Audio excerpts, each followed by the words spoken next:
Magandang umaga po sa bawat isa sa inyo. Welcome back to our 365 Daily Devotions. Gusto po munang batiin si Sir Alfredo Albania, Daisy Olivario, and Lindom. Maraming salamat po sa inyong pagsubaybay po dito sa ating channel. Now, ang pag-usapan po natin ngayon ay patungkol pa rin po sa My Whole Family for Christ. Gusto po natin isang buo nating pamilya maging tagasunod ng ating Panginoong Jesucristo. Gusto po natin silang maligtas sa tiyak na kapahamakan. Alam niyo po, kapag wala si Kristo sa buhay mo, automatic mapapahama ka talaga. No? Kaya napakalaga na yung buong pamilya natin na kay Kristo.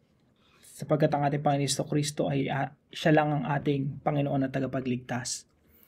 Na yung pag-aaralan po natin ngayong umaga ay patungkol po sa influence. Pagiging ma-impluwensya. At kung pinapanood niyo yung devotion natin ngayon, the fact na gising ka pa ngayon, nagising ka pa kaninang umaga, ginising ka pa ni Lord, the fact na nandito ka pa sa mundo, the fact na humihinga ka pa, ito ay nagpapatunay lamang na may mission pa ang Diyos para sa iyo. And one of our missions is to positively influence people. Tayo po mga Kristiyano ay tinawag na salt and light, asin at liwanag ng mundong ito. Kaya po lahat ng mga Kristiyano dapat influential. Kasi walang asin at ilaw na walang impluwensya. Dapat merong impluwensya. Na yung pag-uusapan po natin na talata ay magmula po sa 3 John chapter 1 verse 4. Actually, isang chapter lang po ito. So 3 John 4. Sabi po ni Apostol Juan, siya po ang nagsulat nito, sinulatan niya po si Gaius, yung kanyang disciple. Sabi niya, I have no greater joy than to hear that my children are walking in the truth. Wala nang higit pang kagalakan sa ganang akin na gaya nito, na marinig na ang aking mga anak ay lumalakad sa katotohanan. Now, bagamat si Apostol Juan, ang tinutukoy niya dito ay mga anak sa pananampalataya, ito po ay applicable lalong-lalo na sa mga magulang na merong physical na anak. No? So, yung unang katuruan po natin ngayong umaga, our greatest influence occurs during our children's formative years. Tayo pong mga magulang, ang pinaka matinding impluwensya natin na pwede nating magawa sa ating mga anak. Nangyayari po yan habang sila ay nandun pa sa ating tahanan. Pag sinabi nating formative years, depende po yan kung anong konteksto. Pero ang pinag-uusapan po natin dito ay spiritual formation. Ibig sabihin, yung anak natin na moldable pa, mabilis pang ma-influensyahan. Nangyayari po yan habang sila pa ay bata. Habang sila po. Pag formative years po kasi, biologically, physically, mga from birth po yan hanggang mga 8 years old. So, pag spiritual formative years, at least yung simula pa pagkabata, no? Hanggang siguro, hanggat nasa atin siya, hanggat nasa pudar natin. I don't know exactly, depende siguro bawat tao. Pero, yung talagang pinakamatinding impluwensya natin, nangyayari yan habang naka-expose sila sa atin. Habang kasama natin sila. Huwag niyo pong hayaan na yung anak ninyo ay makatapos ng high school nang hindi niyo nadidisipulo. Makatapos ng college nang hindi niyo nadidisciple.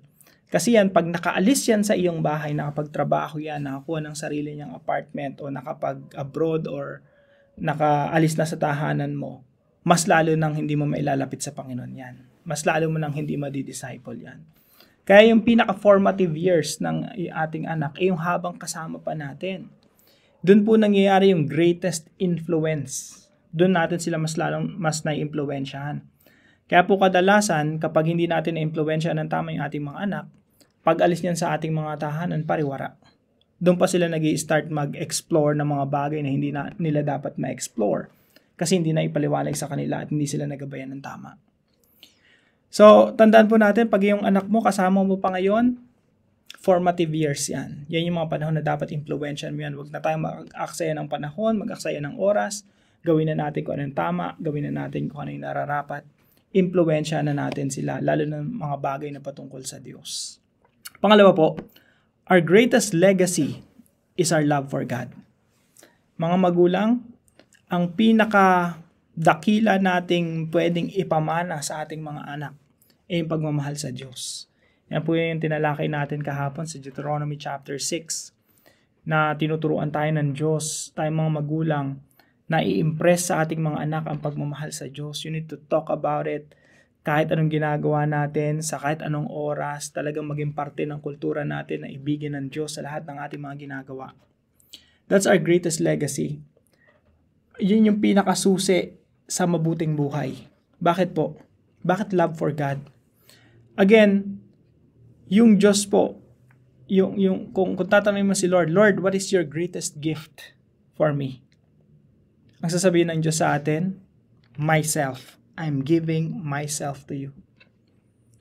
Pag tinanong mo si Jesus, Jesus, what's your greatest gift? Sasabihin ni Jesus Christ, I am the greatest gift. Diba? For God so loved the world that He gave His one and only Son, that whoever believes in Him shall not perish but have everlasting life. So when God gave His Son, the Lord Jesus Christ, that's our greatest gift. Kaya po, kapag minahal mo yung greatest gift sa'yo ng Diyos, yun yung magpapabuti sa'yo. Hindi ka mapapariwara. Hindi ka kailanman mapapariwara sa Diyos pag inibig mo yung Diyos. Pero ibigin mo yung mundo, ibigin mo yung kayamanan, that's the sure recipe for disaster. Gusto mo mapahama ka, maging trahedya buhay mo, maging selfish ka. Mahalin mo sa sarili mo, mahalin mo yung mga makamundong bagay. That's the perfect recipe for destruction. Diyan ka mawawasak. So kapag inibig na ang ating mga anak yung Diyos, that's our greatest legacy. And point number 3, our greatest joy is to know that they walk with God.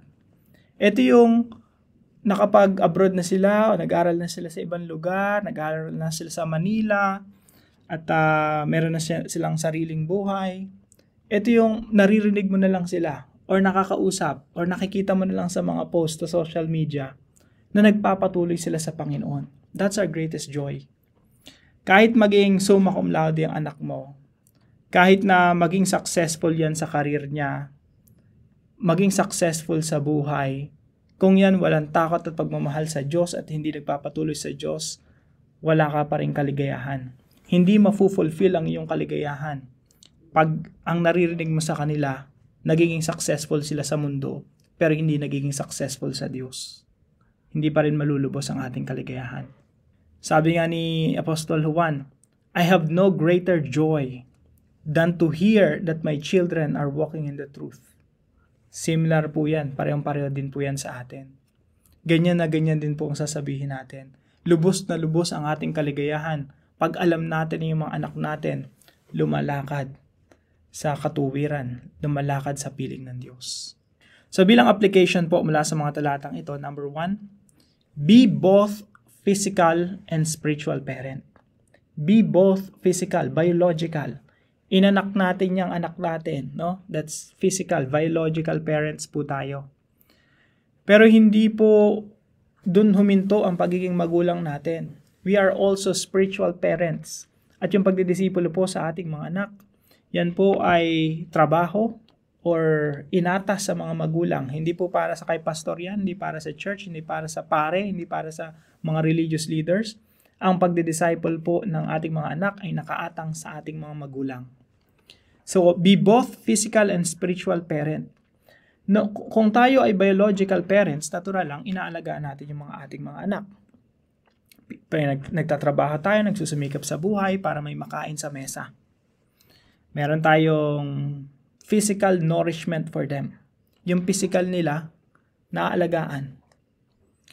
Now, kung hanggang dun lang ang gagawin natin mga kapatid, hanggang physical nourishment lang, magtatapos din yan hanggang physical lang.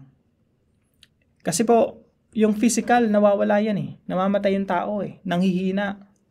Huwag po nating isipin na yung anak natin temporal, ang anak po natin eternal. Yung anak natin mabubuhay ng pangwalang hanggan. Kaya ang ino-nourish natin dyan, not just physical, but also the spiritual. Kung pinapakain natin, kung mahal natin sila, syempre pinapakain natin ng physical na pagkain. Pero kung totoong mahal natin sila, hindi ba dapat mas lalo natin silang pinapakain ng mga bagay na importante sa kanila? Which is spiritual food, more than physical food. Spiritual food is important. Pagkain spiritual na magpapalago sa kanila, na magpapalapit sila sa Panginoon. Again, yung tema po natin for this week, no? My whole family for Christ. Yung buong pamilya po, hindi lalago yan. Hindi mag-grow yan sa Panginoon kung hindi kumakain ng spiritual food. Kaya po tayo mga kapatid, tayo mga magulang, we need to be both physical and spiritual parent. Biological parents, nagpapakain ng physical na pagkain. But we're also spiritual parents. And we're nourishing our kids with spiritual food. Pangalawa po, be both a lover of God and a lover of people. Dapat po makita nila sa atin, ng ating mga anak, mga ating mga kaibigan, mga tao sa paligid natin, mga magulang, anak, kapatid, at mga tao sa paligid natin sa trabaho. We are a lover of God. We are lovers of God. Dapat po makita nila sa atin na nagmamahal tayo sa Diyos. We cannot influence other people to love God if we ourselves do not show how to love God. Ang isa po sa mga roles natin ay paramihin ng mga taong nagmamahal sa Diyos. Unang-una po yung mga anak na natin, yung sinasama natin sa ganung endeavor. No, dumami ang mga taong nagmamahal sa Diyos. Paano dadami yung mga nagmamahal sa Diyos kung tayo hindi nakikitaan ng pruweba na tayo nagmamahal sa Diyos? Dapat po tayo yung pinakaunang mga taong sumusunod sa Diyos. Naglilingkod sa Diyos, ginagawa ang kalooban ng Diyos. So, kapag minamahal natin ang Diyos, ang direct result niyan, minamahal din natin yung tao. Be both a lover of God and a lover of people. Kapag tayo po mapagmahal, diyan po nangyayari yung pinakamatinding impluwensya na pwede nating magawa. Sabi nga sa isang quotation, people don't care how much you know unless they know how much you care. Ibig sabihin, pag nagmamalasakit ka, pag nagmamahal ka, mas nararamdaman ng tao yung pag-ibig mo, mas naiimpluwensyahan mo sila. Ang hirap impluwensyahan ng isang taong hindi nila nararamdaman na mahal mo sila. Kung gusto mo impluwensya ng isang tao, mahalin mo. At lahat ng sasabihin mo dyan, papakinggan niya. Pangatlo po, be both a discipler and a disciple. Dapat po tayo ay nagdi-disciple. Unang-una, dinidisciple natin yung ating mga anak. Kung ikaw ay single, o wala ka pang asawa, wala ka pang anak, dapat nagdi-disciple ka ng pwedeng kaibigan mo o isang family member na nakakabata sa'yo o nakakatanda. Dapat may dinidisciple ka. At the same time, dapat dinidisciple ka rin. Be both a discipler and a disciple. Ano ba ibig sabihin nito? Dapat ikaw ay nagli-lead sa ibang tao. If you want to influence people, you have to lead them to Christ. You need to lead other people. That's being a discipler. Pero hindi ka makapag-lead ng iba kung ikaw mismo hindi nililid. Para po yung si Apostol Juan. Si Apostol Juan po, ang sumulat nito, ang kausap niya si Gaius. Now, si Gaius, disciple ni John, pero si John, disciple siya ni Jesus Christ. So, be both a discipler and a disciple. Si John po ay discipler, si John po ay dinidisciple din. Sa mga tuwid, tayong lahat po, kung gusto natin ng positive influence sa ating mga anak, gusto nating disipuluhin yung ating mga anak, dapat po tayo ay dinidisipulo rin. Pag sinabi po nating disciple, ang ibig sabihin po yan, being a follower of Jesus. Kaya unang-unang nakikitaan po sa atin, follower tayo ni Jesus. Nagpapatuwid tayo sa Diyos, nagpapatuwid tayo kay Jesus Christ. Merong naglilid sa atin at tumutulong sa atin lumago sa pananampalataya. Kapag nakita po nila na ang laki ng ebidensya na tayo follower ng ating Panginoong Jesucristo, mas mabilis po mag-disciple ng iba. Mas mabilis po disipuluhin yung mga anak natin kapag tayo nagpapadisipulo din. So be both a discipler and a disciple. Now, sa ating discussion po, why is it important that we are known to be Jesus' disciples? Bakit importante na makilala tayo bilang mga disipulo ng Panginoon, yung hindi natin siya kinakahiya, Yung talagang pinangangalandakan natin na disipulo tayo ni Jesus in order to positively influence others. Samahan niyo po ako sa panalangin. Father, it is my desire to make Jesus known, but I must also be recognized as His follower. I believe you have called me to positively influence those around me. It is impossible for a Christian to be salt and light without influence. So Lord, use me to influence people, beginning with my family, and then extending to my friends and workmates. May people come to know Jesus through me. It is my joy to see my own children and spiritual children walking in the truth. I pray this in Jesus' name. Amen and amen.